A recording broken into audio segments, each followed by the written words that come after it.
Everyone, how are you all? Welcome back to my YouTube channel NJ Smart Academy in Kannada. Yes, in previous classes we have studied indefinite articles a and also. So ಯಾರಾದರೂ ಆ classes miss ಮಾಡಿದರೆ ಈ ಒಂದು ವಿಡಿಯೋದ ಕೊನೆಯಲ್ಲಿ ನಾನು I card ಹಾಕಿರ್ತೀನಿ. So check ಮಾಡಿ. ಹಾಗೆ ಮತ್ತೆ ಇವತ್ತಿನ ದಿನ ಒಂದು ಡೆಫಿನೆಟ್ ಆರ್ಟಿಕಲನ್ನು ಎಲ್ಲೆಲ್ಲಿ ಬಳಸ್ತೀವಿ. Yes, it's very important class. Don't miss and don't skip the video till you have to watch till end of the ವಿಡಿಯೋವರೆಗೂ ನೋಡಿ ಅಂತ ಹೇಳ್ತಾ, ಸೊ ಈ ಒಂದು ಡೆಫಿನೆಟ್ ಆರ್ಟಿಕಲ್, ಎಸ್ ಆಲ್ರೆಡಿ ಒಂದು ರೌಂಡ್ ನಾವು ಅದರ ಡೆಫಿನೇಷನ್ ನೋಡಿದ್ವಿ. Particular person or particular things ಬಂದಾಗ ನಾವು ಅಲ್ಲಿ ಡೆಫಿನೆಟ್ ಆರ್ಟಿಕಲ್ ಅನ್ನು ಬಳಕೆ ಮಾಡ್ತೀವಿ ಅಂತಕ್ಕಂತಹ ವಿಚಾರನ ಆಲ್ರೆಡಿ ನಾವು ಡಿಸ್ಕಸ್ ಮಾಡಿದ್ದೀವಿ. ಸೊ ಹಾಗೆ ಇಲ್ಲಿ ಇದಕ್ಕೆ ಯಾವುದೇ ರೀತಿಯಾಗಿರ್ತಕ್ಕಂತಹ ಸಿಂಗ್ಯುಲರ್ ಆರ್ ಫ್ಲೂರಲ್ ಈ ಥರದ್ದು ಒಂದು ರಿಸ್ಟಿಂಕ್ಷನ್ಸ್ ಇಲ್ಲ. ಯಾವ ನಂಬರಲ್ಲಿದ್ದರೂ ಕೂಡ ನಾವು ಈ ಡೆಫಿನೆಟ್ ಆರ್ಟಿಕಲನ್ನು ಸಿಂಗ್ಯುಲರಲ್ಲೂ ಬಳಸ್ತೀವಿ, ಫ್ಲೂರಲ್ ಏನಾದರೂ ನೌನ್ ಇದ್ರೂ ಕೂಡ ಬಳಸ್ತೀವಿ ಅಂತಕ್ಕಂಥದ್ದು. So one by one quick ಆಗಿ ನೋಡ್ತಾ ಹೋಗೋಣ ಎಲ್ಲೆಲ್ಲಿ ನಾವು where we use a definite article ಅಂತಕ್ಕಂಥದ್ದು. Yes, so before unique things are in ನೇಚರಲ್ಲಿ ನಮಗೆ ಕೆಲವೊಂದಿಷ್ಟು ಯೂನಿಕ್ ಥಿಂಗ್ಸ್ ಇರೋದೇ ಒಂದೊಂದು, ಬೇರೆ ಯಾವುದು ಇಲ್ಲ. ಆ ಥರ ಒಂದಿಷ್ಟು ವಸ್ತುಗಳು ಮತ್ತು ನಾಮಪದಗಳನ್ನ ಬಳಸಬೇಕಾದ್ರೆ ನಾವು ಈ ಡೆಫಿನೆಟ್ ಆರ್ಟಿಕಲನ್ನು ಬಳಸ್ತೀವಿ. For example, the sun, the moon, the sky, the earth. Yes, here ಇಲ್ಲಿವರೆಗೂ ನಾನು the sun, the moon, the sky, the earth ಅಂತ ಹೇಳಿದೆ. ಸೊ ಇನ್ ಪ್ರೀವಿಯಸ್ ಕ್ಲಾಸಸ್ಸಲ್ಲಿ ಕೂಡ ನಾನು ಹೇಳಿದ್ದೀನಿ ದ ಮತ್ತು ದಿ ಎಲ್ಲೆಲ್ಲಿ ನಾವು ಬಳಸ್ತೀವಿ ಅಂತಕ್ಕಂಥದ್ದು. ಸೊ ಅದಕ್ಕೂ ಒಂದು ರೂಲ್ ಇದೆ. ಮತ್ತು ಹಾಗೆ ಯಾವ್ಯಾವಾಗ ನಾವು ಬಳಸ್ಬೇಕು ಅನ್ನೋದನ್ನು ನಾನು ವಿಡಿಯೋ ಮಧ್ಯದಲ್ಲಿ ಹೇಳ್ತೀನಿ. ಸೊ ನೀವು ವೆಯ್ಟ್ ಮಾಡಿ ಅಂತ ಹೇಳ್ತಾ, ಸೊ ನೋಡಿ here the definite article the sun. ನಮಗೆ ಗೊತ್ತಿದೆ ಈ ಭೂಮಂಡಲದಲ್ಲಿ ಈ ಸೌರವ್ಯೂಹದಲ್ಲಿ ಇರೋನು ಒಬ್ಬನೇ ಸೂರ್ಯ. ಸೊ ಹಾಗಾಗಿ ದ ಸನ್ ಅಂತ ಕರಿತೀವಿ. The sun rises in the east. East ಇರೋದು ಕೂಡ ಒಂದೇ. ನಾವು ಪೂರ್ವ, ಪಶ್ಚಿಮ, ದಕ್ಷಿಣ, ಉತ್ತರ, ದಕ್ಷಿಣ ಈ ಥರ ಹೇಳ್ತೀವಲ್ಲ. ಸೊ ಹಾಗೆ, ಸೊ ಈ ಥರದ್ದೆಲ್ಲ ಒಂದು ಯೂನಿಕ್ ಥಿಂಗ್ಸ್, ಎಟರ್ನಲ್ ಅಂತ ಕೂಡ ನಾವು ಇಲ್ಲಿ ಹೇಳ್ಬೋದು. ಎಸ್, ಅವು ಯಾವತ್ತೂ ಏನು ಚೇಂಜಸ್ಸೇ ಆಗಲ್ಲ. ಸೊ ಅಂತಹ ಒಂದು ಯೂನಿಕ್ ಥಿಂಗ್ಸ್ ಹೇಳುವಾಗ ನಾವು ಅಲ್ಲಿ ಅದರ ಏನು ಈ ಪದದ ಒಂದು ಮುಂಚೆನೆ ನಾವು ಏನು ಮಾಡ್ತೀವಿ ಅಂತಂದರೆ ಡೆಫಿನೆಟ್ ಆರ್ಟಿಕಲ್ ದ ಅನ್ನು ಬಳಸ್ತೀವಿ ಅಂತಕ್ಕಂಥದ್ದು. ಹಾಗೆ ದೆನ್ ಸೆಕೆಂಡ್ ಒನ್ ನೋಡೋದಾದ್ರೆ particular persons or things. Yes, particular person ಬಗ್ಗೆ ಹೇಳುವಾಗ ನಾವು ಡೆಫಿನೆಟ್ ಆರ್ಟಿಕಲ್ ಅನ್ನ ಬಳಸ್ತೀವಿ ಅಂತ. Yes, here it is the man you met yesterday is my father. Yes, the man, ನೆನ್ನೆ ದಿನ ನೀನು ಒಬ್ಬ ಮನುಷ್ಯನನ್ನ ಭೇಟಿ ಮಾಡಿದೆಯಲ್ಲ, ಆ ಮನುಷ್ಯ ಯಾರು ಗೊತ್ತಾ?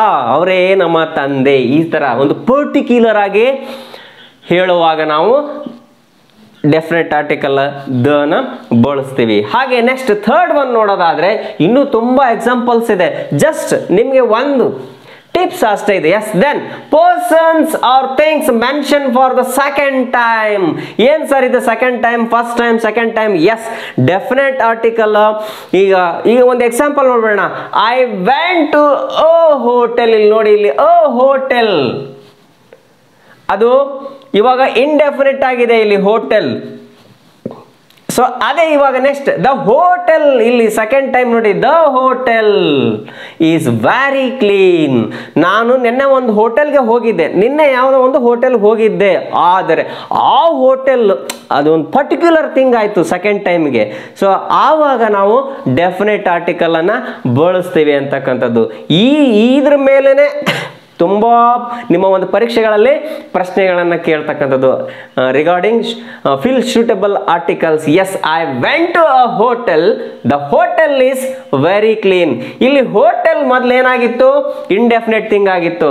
ಫಾರ್ ದಿ ಸೆಕೆಂಡ್ ಟೈಮ್ ಏನಾಯ್ತು ಅಂತಂದ್ರೆ ಇಲ್ಲಿ ಡೆಫಿನೆಟ್ ಆಗಿ ಹೋಯಿತು ಅಂತಕ್ಕಂಥದ್ದು. Yes, suppose I have a marker pen, the pen colour is green. ನೀವು ನೋಡ್ಬೋದು ಇಲ್ಲಿ I have a marker pen, ನನ್ನ ಹತ್ರ ಒಂದು ಮಾರ್ಕರ್ ಪೆನ್ ಇದೆ. ಯಾವುದು? The pen colour is, S, the marker pen ಅಂತ ಹೇಳಿ are the pen colour is green. Already ನೋಡಿ ಸೆಕೆಂಡ್ ಟೈಮ್ ಏನಾಯ್ತು, ಡೆಫಿನೆಟ್ ಥಿಂಗ್ ಆಯಿತು. ಈ ಥರದ್ದು ಒಂದಿಷ್ಟು ಎಕ್ಸಾಂಪಲ್ಗಳನ್ನು ಕೂಡ ನೀವು ಬರೀರಿ.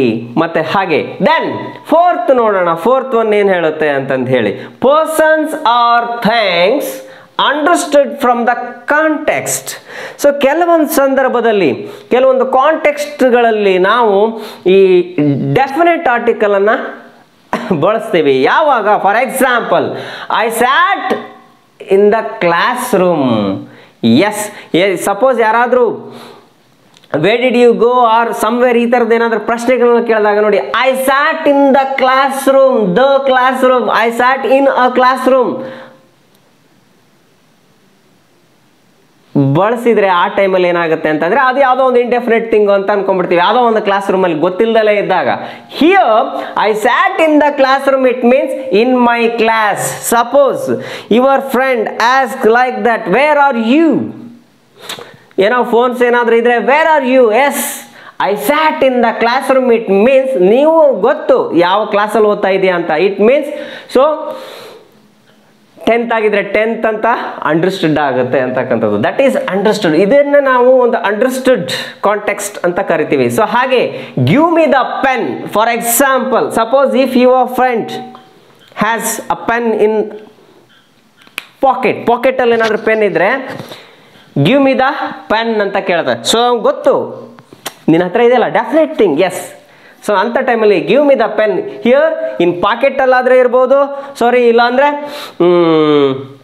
ನೀವೇನಾದರೂ ಜಾಮೆಟ್ರಿ ಬಾಕ್ಸು, ಪೆನ್ ಇರ್ತಕ್ಕಂತಹ ಟೂಲ್ಸು ಅವೆಲ್ಲ ಏನೇನು ಹಾಕ್ತೀರ ಅದು ಅಂತಲೂ ಅರ್ಥ ಮಾಡ್ಕೋಬೋದು. ಸೊ ಹಾಗೆ ನೆಕ್ಸ್ಟ್ ಇನ್ನೂ ಯಾವ್ಯಾವ ಸಂದರ್ಭದಲ್ಲಿ ಮತ್ತೆ ಬಳಸ್ತೀವಿ ಅಂತಕ್ಕಂಥದ್ದನ್ನು ನೋಡೋಣ. Yes, like come to fifth one. Fifth point ನೋಡೋದಾದರೆ singular nouns representing the whole class. That time we have to use definite article. For example, ಏನಿದು ಹೋಲ್ ಕ್ಲಾಸ್? ಈಗ ಯಾವುದೋ ಒಂದು ವಸ್ತು ಇಡೀ ಒಂದು ಏನು ಹೋಲ್ ಅನ್ನೋ ಅರ್ಥದಲ್ಲಿ, ಆ ಇಡೀ ಯಾವುದರ ಒಂದು ಸಂಕುಲನೆ ಹೇಳುತ್ತೆ ಅನ್ನೋ ಒಂದು ಅರ್ಥದಲ್ಲಿ ಬಂದಾಗ ನಾವು ಡೆಫಿನೆಟ್ ಆರ್ಟಿಕಲ್ ದ ಅನ್ನ ಬಳಸ್ತೀವಿ. The rose is a lovely flower. Here the rose it means ಏನು ಹೇಳುತ್ತೆ ಅಂತಂದ್ರೆ ಎಲ್ಲ ಈ ಆಲ್ಮೋಸ್ಟ್ ಆಲ್ ದ ರೋಸ್ ಒಂದು ಈ ಫ್ಲವರ್ಗಳ ಒಂದು ಇದನ್ನ ಹೇಳುತ್ತೆ ಅಂತಕ್ಕಂಥದ್ದು. ಎಸ್, ಲವ್ಲಿ ಫ್ಲವರ್ ಅಂತಕ್ಕಂಥದ್ದು it's common thing whole class. Yes, ಹಾಗೆ next the doctor should love his patient. Yes, ಯಾಕೆ ನೋಡಿ ಇಲ್ಲಿ the doctor it means not a doctor, not a doctor. It means here a doctor representing the all doctors ಅನ್ನೋ ಅರ್ಥದಲ್ಲಿ. Yes, the doctor should love his patient. ಒಬ್ಬ doctor ಆದವನು ಅವನ ರೋಗಿಯನ್ನ ಏನು ಪ್ರೀತಿ ಮಾಡಬೇಕು ಅಂತಕ್ಕಂಥದ್ದು. ಅಂದರೆ ತುಂಬ ಚೆನ್ನಾಗಿ, ತುಂಬ ಕೈಂಡ್ ಹಾರ್ಟೆಡ್ ಇಂದ ತುಂಬ ಚೆನ್ನಾಗಿ ಅವ್ರಿಗೆ ಟ್ರೀಟ್ ಮಾಡಬೇಕು ಅನ್ನೋ ಒಂದು ಅರ್ಥದಲ್ಲಿ. It is singular nouns. Year ಈ ಸಿಂಗ್ಯುಲರ್ ನೌನ್ ಇದು ಡಾಕ್ಟರ್ ನೋಡಿ ಸಿಂಗ್ಯುಲರೇ ಇದೆ, ಇದು ಕೂಡ ಸಿಂಗ್ಯುಲರ್ ಇದೆ. ಈ ಥರದ್ದು ಒಂದಿಷ್ಟು ಬಂದಾಗ ಅಲ್ಲಿ ಡೆಫಿನೆಟ್ ಆರ್ಟಿಕಲ್ ದ ಬಳಸ್ತೀವಿ. ಹಾಗೆ before names of rivers, I think ಇದು ನಿಮ್ಗೆ ಗೊತ್ತಿರುತ್ತೆ ಅನ್ಕೊಂಡಿದ್ದೀನಿ. ರಿವರ್ಸ್ ಮತ್ತೆ gulfs, then seas, then islands, then mountains, oceans. ಯಾಕೆ ಅಂದರೆ ಅವೆಲ್ಲ ಇರೋದು ಒಂದೊಂದು ನಾವು ಹೆಸರು ಇಟ್ಟಿರ್ತೀವಲ್ವಾ. ಸೊ ಅಂಥ ಸಂದರ್ಭದಲ್ಲಿ ನಾವು ಫಾರ್ ಎಕ್ಸಾಂಪಲ್ ದ ಗಂಗಾ ಅಂದರೆ ದ ಗಂಗಾ ಅಂತಂದ್ರೆ ಇಡೀ ಪ್ರಪಂಚದಲ್ಲಿ ಗಂಗಾ ರಿವರ್ ಇರೋದು ಒಂದೇ ಅರ್ಥದಲ್ಲಿ. Yes, that is a unique ಅಂತಲೂ ಕೂಡ ಹೇಳ್ಬೋದು. The Ganga the Persian Gulf ಈ ತರದ್ದು ಹೇಳತಕ್ಕಂಥದ್ದು. ಸೊ ಅಲ್ಲಿ ಕೂಡ ಗಲ್ಫ್ ಬಂದಾಗ ದೆನ್ ದ ಪೆಸಿಫಿಕ್ ಓಷನ್, ನೋಡಿ ಇಲ್ಲಿ ಓಷನ್, ದ ಪೆಸಿಫಿಕ್ ಓಷನ್. ಹಾಗೆ ದ ಕಾಂಚನಗಂಗಾ, ಈ K2 ಆ ಥರದ್ದು ಏನಾದ್ರು ಕರಿತೀವಿ ಮೌಂಟೇನ್ಸ್, ದ ಮೌಂಟ್ ಎವರೆಸ್ಟ್ ಈ ಥರನ ಎಕ್ಸಾಂಪಲ್ ಬಳಸ್ತೀವಿ. ಹಾಗೆ ದಿ ಅರೇಬಿಯನ್ ಸಿ ಈ ಥರದ್ದನ್ನು ಕೂಡ ನಾವು ಏನು ನೇಮ್ಸ್ ಆಫ್ ರಿವರ್ಸ್ ಆಗಿರ್ಬೋದು, ಗಲ್ಫ್ಸ್ ಆಗಿರ್ಬೋದು, ಸೀಸ್ ಆಗಿರ್ಬೋದು, ಐಲ್ಯಾಂಡ್ಸ್, ಮೌಂಟೇನ್ಸ್, ಓಷನ್ಸ್ ಬಂದಾಗೆಲ್ಲ ಅಲ್ಲಿ ಡೆಫಿನೆಟ್ ಆರ್ಟಿಕಲ್ ಅನ್ನ, ಅಂದ್ರೆ ಆ ಒಂದು ಪರ್ಟಿಕ್ಯುಲರ್ ಇದ್ದೇ ಇರುತ್ತೆ, ಅದು ಒಂದೇ ಇರುತ್ತೆ. ಫಾರ್ ಎಕ್ಸಾಂಪಲ್ ದ ಕಾವೇರಿ ಅಂದ್ರೆ ಮುಗೀತು, ಕಾವೇರಿ ಇರೋದೇ ಒಂದು ಕಾವೇರಿ ನದಿ ಅಂತ ಅಂದಾಗ ಸೊ ಅಲ್ಲಿ ಡೆಫಿನೆಟ್ ಆರ್ಟಿಕಲ್ ಬಳಸ್ತೀವಿ. ಸೊ ಹಾಗೆ 7th ಒಂದು ನೋಡೋದಾದ್ರೆ ಬಿಫೋರ್ ವೆಲ್ ನೌನ್ ಬುಕ್ಸ್ ಬಗ್ಗೆ ಹೇಳಬೇಕಾದ್ರೂ ಕೂಡ ನಾವು ಎಪಿಕ್ಸ್ ಅಂತಾನೂ ಕೂಡ ಕರಿತೀವಿ ಕೆಲವೊಂದ್ಸರಿ. ಎಪಿಕ್ಸ್ ವೆಲ್ ನೌನ್ ಬುಕ್ಸ್ ಬಂದಾಗ ಅಲ್ಲಿ ನೋಡಿ the Bible, the Quran, the Ramayana, the Bhagavad Gita ಈ ಥರದ್ದನ್ನು ನಾವು ಬಳಸಬೇಕಾಗುತ್ತೆ. But one thing you must know, what is that? when we are going to represent the authors of the book, suppose if someone wrote, ಯಾರೊಬ್ರು ಬರೆದಿದ್ದಾರೆ ಅವರ ಪುಸ್ತಕನ ಹೇಳಬೇಕಾದಾಗ ನಾವು you shouldn't use definite article. For example, ವಾಲ್ಮೀಕಿ's Ramayana ಅಂತ ಬರೆದ್ರೆ, S ವಾಲ್ಮೀಕಿ's Ramayana ಈ ಥರದ್ದು ಬಂದಾಗ ನಾವು ದಿ ವಾಲ್ಮೀಕಿ's ರಾಮಾಯಣ ಈ ಥರದ್ದು ಬಳಸಂಗಿಲ್ಲ. ಡೋಂಟ್ ಯೂಸ್ ದಟ್, ಅದನ್ನು ರಿಮೂವ್ ಮಾಡೋದಷ್ಟೇ. ವಾಲ್ಮೀಕಿ's ರಾಮಾಯಣ. ಬಟ್ ರಾಮಾಯಣ ಅಂತ ಬಂದಾಗ ದ ರಾಮಾಯಣ ಡೆಫಿನೆಟ್ ಆರ್ಟಿಕಲ್ ಆಗುತ್ತೆ. ಬಟ್ ಆ ರಾಮಾಯಣವನ್ನು ಬರೆದಂತಕ್ಕಂತಹ ಆಥರ್ಗೆ ಏನಾದರೂ ನಾವು ಮೆನ್ಷನ್ ಮಾಡಿದರೆ ಅಲ್ಲಿ we don't use definite article. Yes, ಹಾಗೆ ದೆನ್ 8th ಒಂದು ನೋಡೋದಾದ್ರೆ ಪ್ರಾಪರ್ ನೌನ್, ಸಾರಿ ಅಲ್ಲಿ okay, proper noun used as common noun. Yes, proper noun used as common noun. Sometimes ನಾನು indefinite article ಹೇಳಬೇಕಾದ್ರೆ ಎ ಅಲ್ಲಿ ಹೇಳಬೇಕಾದ್ರೂ ಕೂಡ ನಾನು ಪ್ರಾಪರ್ ನೌನ್ ಅನ್ನ ಅಲ್ಲಿ ಕಾಮನ್ ನೌನ್ ಆಗಿ ಮಾಡುತ್ತೆ. For example he is A Gandhi ಅಂತ ಹೇಳಿದ್ದೆ. But here Gandhi is the Jesus of India ಅಂತ ಹೇಳ್ತೀವಿ. ಇಲ್ಲಿ ಪರ್ಟಿಕ್ಯುಲರ್ ಆಗಿ ಒಬ್ಬ ವ್ಯಕ್ತಿಯನ್ನ ಇನ್ನೊಂದು ಕಾಮನ್ ಆಗಿರ್ತಕ್ಕಂತಹ, ಈಗ ಜೀಸಸ್ ಅಂದ್ರೆ ನಮಗೆಲ್ಲ ಗೊತ್ತಿದೆ, ಒಂದಿಷ್ಟು ಕಾಮನ್ ಥಿಂಗ್. ಎಸ್, ನೋಡಿ ಇಲ್ಲಿ ಇವಾಗ ಏನಾಯ್ತು ಅಂತಂದ್ರೆ ಗಾಂಧಿ ಅನ್ನೋದು ಪ್ರಾಪರ್ ನೌನ್ ಆಗಿತ್ತು. ಇಲ್ಲಿ ಜೀಸಸ್ ಆಫ್ ಇಂಡಿಯಾ ಅಂತ ಅಂದಾಗ ಕಾಮನ್ ನೌನ್ ಆಗಿ ಕನ್ವರ್ಟ್ ಆಗುತ್ತೆ ಅಂತಕ್ಕಂಥದ್ದು. ಫಾರ್ ಎಕ್ಸಾಂಪಲ್ ಇಲ್ಲಿ ಇಂಡಿಯಾಕ್ಕೆ ಸಂಬಂಧಪಟ್ಟಂತೆ ಗಾಂಧಿಯನ್ನು ನಾವು ಹೋಲಿಕೆ ಮಾಡ್ತೀವಿ, ಆಫ್ರಿಕಾಕ್ಕೆ ಹೋಲಿಸಿದ್ರೆ ಅಲ್ಲಿ ಬೇರೆ ಇನ್ನೊಬ್ಬ ವ್ಯಕ್ತಿಯನ್ನು ನಾವು ಹೋಲಿಕೆ ಮಾಡ್ತೀವಿ. ಬಟ್ ಇಲ್ಲಿ ಇಂಡಿಯಾ ಅಂತ ಬಂದಾಗ ನಾವು ಮೆನ್ಷನ್ ಮಾಡಿದ್ದೀವಿ, ಇಂಡಿಯಾ ಅಂತ ಮೆನ್ಷನ್ ಮಾಡೋದ್ರಿಂದ ಗಾಂಧಿ ಅಂದರೆ ಒಬ್ಬರೇ ಈ ಥರದ್ದು ಹೇಳ್ಬೋದು. Then Davanagere is the Manchester, yes the Manchester of Karnataka ಅಂತ ಕರಿತೀವಿ. Davanagere is the Manchester. ಏನು ಸರ್ ಇದು ಮ್ಯಾಂಚೆಸ್ಟರ್, ನಾವು ಇದು ಇವತ್ತೇ ಹೊಸದಾಗಿ ಕೇಳ್ತಾ ಇರೋದು ಅಂತಂದರೆ, ಸಪೋಸ್ ಇವಾಗಿಲ್ಲ, ಅವಾಗ ದಾವಣಗೆರೆ ಒಂದು ನೇಮ್ ಇತ್ತು, Davanagere is the Manchester of Karnataka. Then Bombay is the Manchester of India ಅಂತ. ಮ್ಯಾಂಚೆಸ್ಟರ್ ಅಂತಕ್ಕಂಥದ್ದು ಒಂದು ಈ ಫಾರಿನ್ ಅಲ್ಲಿ ಇರ್ತಕ್ಕಂಥ ಕಂಟ್ರಿ ಇದು. ಈ ಮ್ಯಾಂಚೆಸ್ಟರ್ ಅಂದರೆ ಇಟ್ ಈಸ್ ಫೇಮಸ್ ಫಾರ್ ಏನು ಕಾಟನ್, ಏನು ಈ ಕೈಗಾರಿಕೆಗೆ ಒಂದು ಸಂಬಂಧಪಟ್ಟಂಥದ್ದು. ಸೊ ಹಾಗಾಗಿ ಈ ಬಾಂಬೆ ಇಂಡಿಯಾಗೆ ಬಂದರೆ ಬಾಂಬೆ, ನಾವು ಕರ್ನಾಟಕಕ್ಕೆ ಬಂದರೆ ದಾವಣಗೆರೆ ಅಂತಕ್ಕಂಥದ್ದು. ಬಟ್ ಈಗೆಲ್ಲ ಏನಾಗಿದೆ, ಸ್ವಲ್ಪ ಆ ನೇಮ್ ಇಲ್ಲ, ಯೂಸ್ ಮಾಡ್ತಿಲ್ಲ. ಈಗಲೂ ಹೇಳ್ಬೋದು ನಾವು Hubli is the Bombay of Karnataka ಅಂತ ಹೇಳ್ಬೋದು. ಈ ಥರದ್ದು ಬಂದಾಗ ನೋಡಿ ಪ್ರಾಪರ್ ನೌನ್ ಇದೇನಾಗುತ್ತೆ, ಕಾಮನ್ ನೌನ್ ಆಗಿ ನಾವು ಅದನ್ನ ಟರ್ನ್ ಮಾಡುವಾಗ ಡೆಫಿನೆಟ್ ಆರ್ಟಿಕಲ್ ಅನ್ನ ಬಳಸಿದ್ರೆ ಏನಾಗುತ್ತೆ, ಪ್ರಾಪರ್ ನೌನ್ ಇಲ್ಲಿ ದಾವಣಗೆರೆ ಏನಾಯ್ತು, ಮ್ಯಾಂಚೆಸ್ಟರ್ ಆಯ್ತು, ಕಾಮನ್ಗೆ ಬಂದ್ಬಿಡ್ತು. ಸೊ ಇಲ್ಲಿ here Gandhi is the Jesus of India. Here Gandhi proper noun ಇದ್ದಿದ್ದು, ಡೆಫಿನೆಟ್ ಆರ್ಟಿಕಲ್ ಬಳಕೆ ಮಾಡಿದೆ ನಾವು ಇಲ್ಲಿ. ಹಾಗಾಗಿ ಇಲ್ಲಿ ಜೀಸಸ್ ಆಫ್ ಇಂಡಿಯಾ ಅಂದ್ರೆ it's just like a comparison ಅಂತಾನೆ ಕರಿಬಹುದು. ಇಂತಹ ಸಂದರ್ಭದಲ್ಲಿ ನಾವು ಏನ್ ಮಾಡ್ತೀವಿ ಅಂತಂದ್ರೆ ಡೆಫಿನೆಟ್ ಆರ್ಟಿಕಲ್ ಅನ್ನ ಬಳಸ್ತೀವಿ ಅಂತಕ್ಕಂಥದ್ದು. ಸೊ ನೋಡೋಣ ನೆಕ್ಸ್ಟ್. ಹಾಗೆ ಬಿಫೋರ್ ಸೂಪರ್ಲೇಟಿವ್ ಫಾರ್ಮ್ಸ್, ಏನು ಸೂಪರ್ಲೇಟಿವ್ ಫಾರ್ಮ್ಸ್ ಇಟ್ ಮೀನ್ ಇಲ್ಲಿ ಡಿಗ್ರೀಸ್ ಆಫ್ ಕಂಪ್ಯಾರಿಸನ್ ಬಂದಾಗ ನಿಮಗೆ ಹೇಳಿದ್ದೀನಿ ನಾನು ಅಡ್ಜೆಕ್ಟಿವ್ ಕ್ಲಾಸಲ್ಲಿ. ಅಡ್ಜೆಕ್ಟಿವ್ಸ್ ಸೂಪರ್ಲೇಟಿವ್ ಫಾರ್ಮ್ ಇದ್ದಾಗ ಸೂಪರ್ಲೇಟಿವ್ ಫಾರ್ಮ್ ಯಾವುದು? Tall, taller, tallest. ನೋಡಿ ಇಲ್ಲಿ ದ ಟಾಲೆಸ್ಟ್ ಅಂತ, the biggest, the most wanted, ಈ ಥರದ್ದು the most, the tallest, the largest, the biggest, utter most, ಈ ಥರದ್ದು ಬಂದಾಗೆಲ್ಲ ನಾವು ಡೆಫಿನೆಟ್ ಆರ್ಟಿಕಲ್ ಅನ್ನ ಬಳಸ್ತೀವಿ ಅಂತಕ್ಕಂಥದ್ದು. ಹಾಗೆ ಇನ್ನು ನೆಕ್ಸ್ಟ್ ಒನ್ ನೋಡೋದಾದ್ರೆ the adjectives used as nouns. Some ನಿಮಗೆ ಪರೀಕ್ಷೆಯಲ್ಲಿ ಕೂಡ ಕೇಳ್ತಾರೆ, ವೆರಿ ಇಂಪಾರ್ಟೆಂಟ್. ಅಡ್ಜೆಕ್ಟಿವ್ ಅನ್ನು ನೌನ್ ಮಾಡೋದು, ನೌನನ್ನು ಅಡ್ಜೆಕ್ಟಿವ್ ಮಾಡೋದು. ಸೊ ಈ ಥರದ್ದೆಲ್ಲ ಒಂದು ಕನ್ವರ್ಷನ್ ಮಾಡೋದನ್ನು ಕಲಿಬೇಕು. ಎಸ್, ವೊಕ್ಯಾಬುಲರಿ ಕೂಡ ಇಂಪ್ರೂವ್ ಆಗುತ್ತೆ. ಸೊ ನೆಕ್ಸ್ಟ್ ನೋಡೋಣ ಇಲ್ಲಿ. Yes, the old, the strong, the weak, ಈ ಥರದ್ದು ಎಕ್ಸೆಟ್ರಾ. ಸೊ ಇಲ್ಲಿ ನೋಡಿ ನಾನು ದಿ ಓಲ್ಡ್ ಅಂದೆ, ಇಲ್ಲಿ ದ ಅಂದೆ. ಸೊ ಯಾಕೆ ಸರ್ ಇನ್ನೂ ಹೇಳ್ತಿಲ್ಲ ಅಂತ ಅನ್ಕೋಬೇಡಿ. ಎಸ್, ಹಿಯೋ ನಾವು ದಿ ಎಲ್ಲಿ ಬಳಸ್ತೀವಿ ಹಾಗೆ ದ ಎಲ್ಲಿ ಬಳಸ್ತೀವಿ ಅನ್ನೋ ಒಂದು ಜನರಲ್ ಕಾನ್ಸೆಪ್ಟ್ ಅಷ್ಟೇ. ಒಂದು ರೂಲ್, ಎರಡು ರೂಲ್ ಇದೆ ಇಲ್ಲಿ. ಸೊ ದಿ ಅನ್ನೋದು ಒಂದು ಸ್ಟ್ರಾಂಗ್ ಫಾರ್ಮಲ್ಲಿ ನಾವು ದಿ ಅನ್ನು ಬಳಸ್ತೀವಿ ಅಂತಕ್ಕಂಥದ್ದು ಒಂದು ರೂಲ್ ಹೇಳುತ್ತೆ. ಸೊ ಹಾಗೆ ಇದನ್ನು ದ ಅನ್ನು ನಾವು ವೀಕ್ ಫಾರ್ಮಲ್ಲಿ ಅಂದರೆ ಯಾಕೆ ವೀಕ್ ಫಾರ್ಮ್ ಅಂತಂದರೆ ನಾವು ಆಲ್ಮೋಸ್ಟ್ ಕೆಲವೊಂದು ಸಾರಿ ಬರೀ ಸ್ಟ್ರಾಂಗ್ ಆಗಿ ಏರು ಧ್ವನಿಯಲ್ಲಿ ಮಾತಾಡ್ತಾ ಹೋದರೆ ಎನರ್ಜಿ ಸಾಕಾಗಬೇಕಲ್ಲ. ಹಾಗಾಗಿ ಕೆಲವೊಂದು ಸಾರಿ almost all when the native speakers are speaking some words we can't listen like that, we can't understand. ಯಾಕೆ? Because they are always use weak form language ಅನ್ನು ಬಳಸ್ತಾರೆ. ಸೊ ಇದು ಒಂದು ರೂಲ್. ಸೊ ಇನ್ನೂ ಒಂದು ರೂಲು ಏನು ಹೇಳುತ್ತೆ ಅಂತಂದರೆ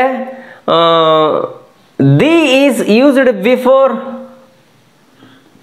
again vowel sound, the is used before consonant sound. ಈ ಥರದ್ದು ಒಂದಿಷ್ಟು ಥಾಟ್ಸ್ ಇದೆ. Okay, but don't bother about that. If you sometimes ಏನಾಗುತ್ತೆ, we are not native speakers, ನಮಗೆ ನೇಟಿವ್ ಸ್ಪೀಕರ್ಸ್ ಆಗಿರಲ್ಲ. We are studying English as second language in our schools and colleges, but we have to know the rule. One rule, strong form, the here strong form, the is a weak form, and the na vowel sound, the old. ಅದು ಯಾಕೆ ಅಂತಂದರೆ ನಮಗೆ pronunciation ಮಾಡಲಿಕ್ಕೆ the old, the orange, ಈ ಥರದ್ದು the orange, the orange ಅಂದಾಗ ಹೆಂಗಿರುತ್ತೆ? The orange ಅಂದರೆ ನಾವು ಕೆಲವೊಂದು ಸಾರಿ ಪದಗಳನ್ನು ಏನು ಮಾಡ್ತೀವಿ, ಪಾಸನ್ನು ಕೊಡದಲ್ಲೇ ಒಂದಿಷ್ಟು ಕಂಟಿನ್ಯೂಟಿ, ಅದನ್ನೇ ನಾವು ಆ ಒಂದು ರೂಲ್ ಇದೆ, ಅದನ್ನು ಕೂಡ ನೆಕ್ಸ್ಟ್ ಕ್ಲಾಸಸ್ಸಲ್ಲಿ ನಿಮಗೆ ಹೇಳ್ತೀನಿ. ಕೆಲವೊಂದು ಸಾರಿ ಈ 3-4 ಪದಗಳನ್ನು ಸೇರಿಸಿ ನಾವು ಒಂದು ಅಟ್ ಎ ಟೈಮಿಗೆ just like pronouncing like single word ಅನ್ನೋ ಅರ್ಥದಲ್ಲಿ ಅದು ಒಂದು ಟರ್ಮ್ ಇದೆ, ಅದನ್ನು ಕೂಡ ನೆಕ್ಸ್ಟ್ ಕ್ಲಾಸಲ್ಲಿ ಹೇಳ್ತೀನಿ. ಬಟ್ ನಿಮಗೆ ಇವತ್ತು ನಾನು ಏನು ಪ್ರೀವಿಯಸ್ ಕ್ಲಾಸಲ್ಲಿ ಖಂಡಿತ ಹೇಳ್ತೀನಿ ಅಂತ. So once again I would like to repeat, the is use it as in a strong form, then the is a weak form, ಈ ಥರದ್ದು. ದೆನ್ ಇನ್ನೂ ಒಂದು ರೂಲ್ ಏನು ಹೇಳುತ್ತೆ, this is rule 1, this is rule 2. The is used before a vowel sound ಅಂತ, then the is used before consonant sound. Just day by day practice ಮಾಡ್ಕೊಂಡು ಬಂದರೆ ನಮಗೂ ಕೂಡ ಪ್ರಾಕ್ಟೀಸ್ ಆಗುತ್ತೆ. ಸಮ್ಟೈಮ್ಸ್ ಇವನ್ ಮೀ ಆಲ್ಸೋ ಅನ್ನೋಯಿಂಗ್ಲಿ ಆ rule ಮರ್ತೇ ಬಿಟ್ಟಿರ್ತೀನಿ, but ಆ rule ಇದೆ, so ತಿಳ್ಕೊಂಡಿರಿ ಅಷ್ಟೇ. ಬಟ್ ಏನಾದರೂ ದಿ ಅನ್ನೋ ಜಾಗದಲ್ಲಿ ದ ಅನ್ನೋ ಜಾಗದಲ್ಲಿ ದಿ ಅಂದ್ಬಿಟ್ನಲ್ಲ, ಅಯ್ಯೋ ಅಂತೇಳಿ ಕನ್ಫ್ಯೂಷನ್ ಮಾಡ್ಕೊಳ್ಳೋಕ್ಕೆ ಹೋಗಬೇಡಿ. No problem at all. Yes, ಹಾಗೆ ದೆನ್ ಎಕ್ಸಾಂಪಲ್ ನೋಡ್ಬೇಡೋಣ. Yes, the old disagree with the young. Yes, ಇದು ಕಾಮನ್. ಏನಂತಂದರೆ ದಿ ಓಲ್ಡ್, ಇಲ್ಲಿ ನೋಡಿ, ಇಲ್ಲಿ ಓಲ್ಡ್ ಅನ್ನೋದು ಮೊದಲು ಏನಾಗಿತ್ತು, ಅಡ್ಜೆಕ್ಟಿವ್ ಆಗಿತ್ತು. ಈಗ ದಿ ಡೆಫಿನೆಟ್ ಆರ್ಟಿಕಲ್ ಸೇರಿರೋದ್ರಿಂದ ದಿ ಓಲ್ಡ್ ಏನಾಯಿತು ಅಂತಂದರೆ ಇಲ್ಲಿ ನೌನ್ ಆಯಿತು. ಎಸ್, ನೌನ್ ಆಗಿ ಕನ್ವರ್ಟ್ ಆಯಿತು. The old disagree with the young. ಯಾವಾಗಲೂ ಈ ವಯಸ್ಸಾದವರು ಇರ್ತಾರೆ ಕೆಲವರು, ಯುವಕರು ಏನು ಹೇಳಿದ್ರು ಒಪ್ಕೊಳ್ಳಲ್ಲ. ನನಗೆ ಅಷ್ಟು ಎಕ್ಸ್ಪೀರಿಯನ್ಸ್ ಇದೆ, ಹಿಂಗೆ ಜಸ್ಟ್ ಜನರಲ್ ಥಾಟ್ ಹಂಗಂತಂದೇಳಿ ಎಲ್ಲ ಹಿರಿಯರು ಯುವಕರ ಮಾತು ಕೇಳಲ್ಲ ಅಂತಲ್ಲ, ಕೇಳ್ತಾರೆ. Sometimes disagree, the old disagree with the young. ಯಾಕೆಂದರೆ ಬಿಸಿ ರಕ್ತದ ಹುಡುಗರು ಏನಾದ್ರು ಮಾಡಿಬಿಡ್ತಾರೆ ಅನ್ನೋ ಒಂದು ಕೆಲವೊಂದು ಸಾರಿ ಇರುತ್ತೆ. It's okay, no problem. Yes, come to the point. Yes, the is used before ಆ ಡಬಲ್ ಕಂಪ್ಯಾರಿಟಿವ್ಸ್ ನಾವು ಬಳಸುವಾಗಲೂ ಕೂಡ. ಫಾರ್ ಎಕ್ಸಾಂಪಲ್ ನೋಡ್ಬಿಡೋಣ ಇಲ್ಲಿ, the more I earn the more I spend. The more, ಇಲ್ಲಿ ನೋಡಿ, double comparative more, much more ಈ ಥರ ಕೇಳಿದ್ರಲ್ಲ, ಮೋರ್ ಇಲ್ಲಿ ಡಬಲ್ ಕಂಪ್ಯಾರಿಟಿವ್ಸ್ ಇದ್ದಾಗ the more I earn the more I spend. ನಾನು ಎಷ್ಟು ದುಡಿತೀನಿ ಅಷ್ಟು ಖರ್ಚು ಮಾಡ್ತೀನಿ, ಈ ಥರದವ್ರು ಇರ್ತಾರೆ. S, then the more I read the more I like. ನನಗೆ ಎಷ್ಟು ಹೆಚ್ಚು ಓದ್ತೀನಿ ಅಷ್ಟೇ ಹೆಚ್ಚು ನಾನು ಅದನ್ನು ಓದೋದನ್ನು ಇಷ್ಟಪಡ್ತೀನಿ. ಈ ಥರ ಡಬಲ್ ಕಂಪ್ಯಾರಿಟಿವ್ಸ್ ವಾಕ್ಯಗಳನ್ನು ಮಾಡುವಾಗ ನಾವು ಡೆಫಿನೆಟ್ ಆರ್ಟಿಕಲ್ ಆಗಿರ್ತಕ್ಕಂತಹ ದಿ ಅನ್ನ ಬಳಸ್ತೀವಿ. ಹಾಗೆ 12th one ರೂಲ್ ನೋಡೋದಾದ್ರೆ, ಯೂಸ್ಡ್ ವಿತ್ ಡೈರೆಕ್ಷನ್ಸ್ ಹೇಳುವಾಗ, yes, the east, the west, the north, the south, ಈ ಥರದ್ದು ಯಾಕೆಂದರೆ ಇರೋದು ಈ ಥರ ಡೈರೆಕ್ಷನ್ಗಳು ಬಂದಾಗ ನಾವು ಅಲ್ಲಿ ದ ಅನ್ನು ಬಳಸ್ತೀವಿ. ಹಾಗೆ then used with historical buildings. Yes, historical buildings, Taj Mahal ಇರೋದು ಒಂದೇ ಅಲ್ವಾ? ಎಸ್, ಈ ಥರದ್ದು ದ ಮಾನ್ಯುಮೆಂಟ್ಸ್ ಈ ಥರದ್ದು ಬಂದಾಗ the Taj Mahal, the Red Fort ಈ ಥರದ್ದು ಬಳಸ್ತೀವಿ. ಹಾಗೆ used with newspapers or magazines, the Hindu, the Times of India, the Taranga, the Sudha, ಈ ಥರದನ್ನು ಹೇಳ್ಬೋದು. ಮತ್ತು ಸುಧಾ ಅಂದ ತಕ್ಷಣ ಯಾವುದೋ ಗರ್ಲ್ ನೇಮ್ ಅಂದ್ಕೊಂಡಿರಿ. ಸೊ ಏನಾಗಿದೆ ಅಂತಂದರೆ, ನಮ್ಮ ಒಂದು ಕಾಲದಲ್ಲಿ ಅಂದರೆ ನಾವು ತರಂಗ, ಸುಧಾ ಅನ್ನೋ ಒಂದು ಮ್ಯಾಗ್ಝಿನ್ಗಳನ್ನು ನಾವು ಓದ್ತಾ ಇದ್ವಿ.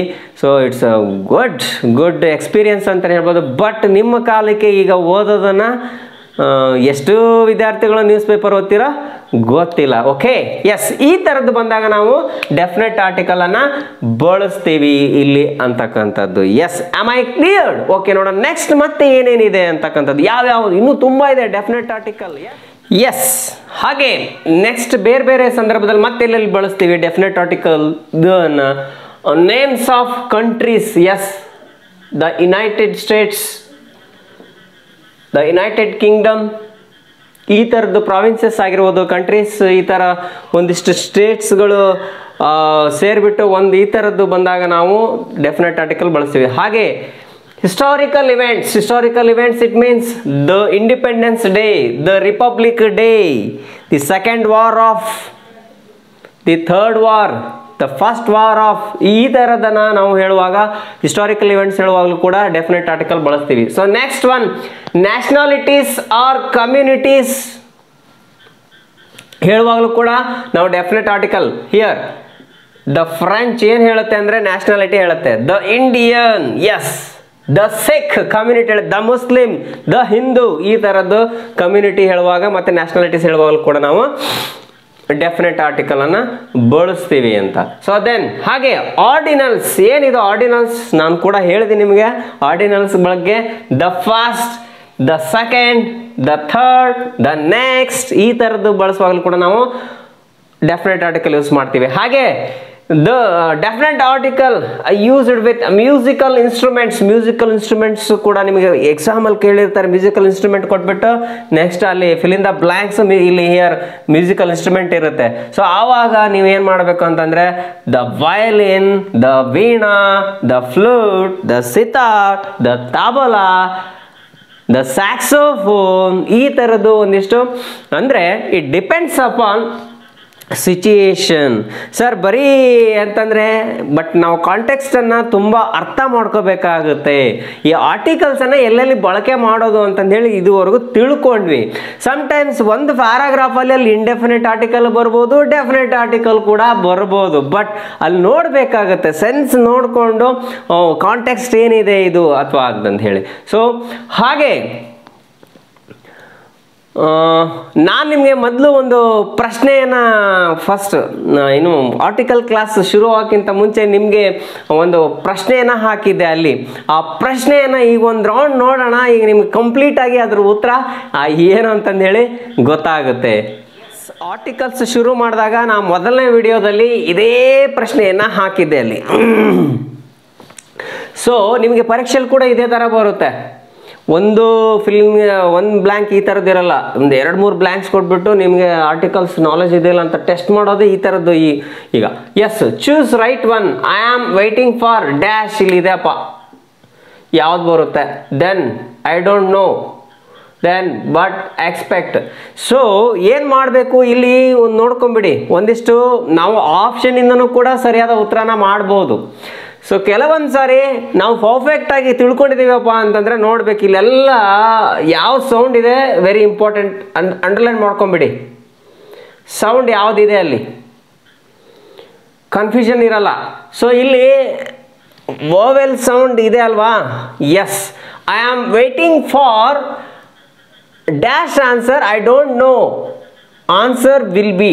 S, here what is the right answer? Yes, ಇಲ್ಲಿ I am waiting for an ನೋಡ್ಕೊಂಬಿಡಿಲ್ಲ, ಆಪ್ಷನ್ ಎ ಬಿಟ್ಟರೆ ಆ್ಯನೇ ಇರೋದು ಇಲ್ಲಿ. ಸೊ ಇಲ್ಲಿ ನಿಮಗೆ ಪಕ್ಕ ಅರ್ಥ ಆಯ್ತಾ? ಎಸ್, ಓವೆಲ್ ಸೌಂಡ್ ಇರೋದ್ರಿಂದ ಆ್ಯನ್ ಬರುತ್ತೆ. ಸೊ ಇಲ್ಲಿ ಎ ಬರಲ್ಲ. ಸೊ ನೋಡಿ, ನೆಕ್ಸ್ಟ್ ಆ್ಯನ್ ಇಂದನೇ ಪಕ್ಕ ನಿಮಗೆ ಶುರುವಾಗಿದೆ ಈ ವಾಕ್ಯ ಅಂದಾಗ ನೆಕ್ಸ್ಟ್ ಆ್ಯನ್ ಇಂದ ಏನಾದರೂ ಯಾವ್ದಾದ್ರು ಆಪ್ಷನ್ ಶುರುವಾಗಿದೆಯಾ? ಇದು ಇಲ್ಲ.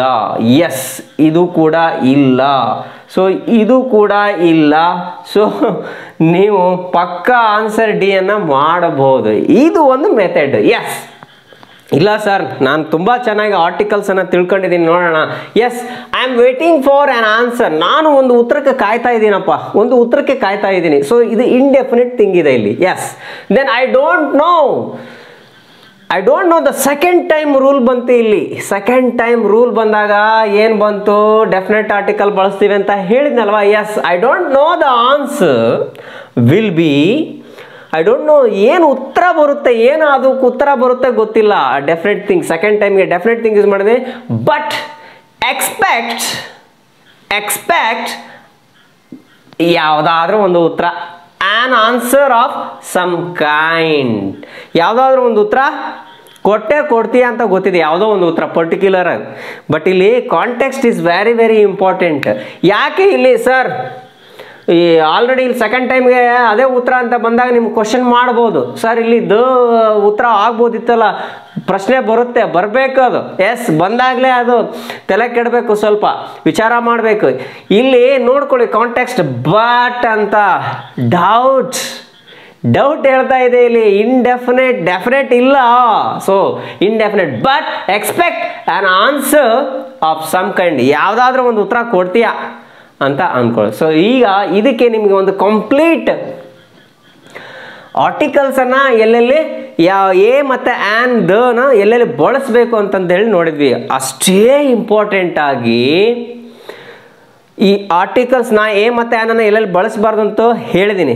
ಬಟ್ ಡೆಫಿನೆಟ್ ಆರ್ಟಿಕಲ್ ಮತ್ತು ಇನ್ನೊಂದು ಏನು ನಾವು ಝೀರೋ ಆರ್ಟಿಕಲ್ ಅಂತ ಏನು ಕರಿತೀವಿ. ನೆಕ್ಸ್ಟ್ ಝೀರೋ ಆರ್ಟಿಕಲ್ ಅಂದ್ರೇನು?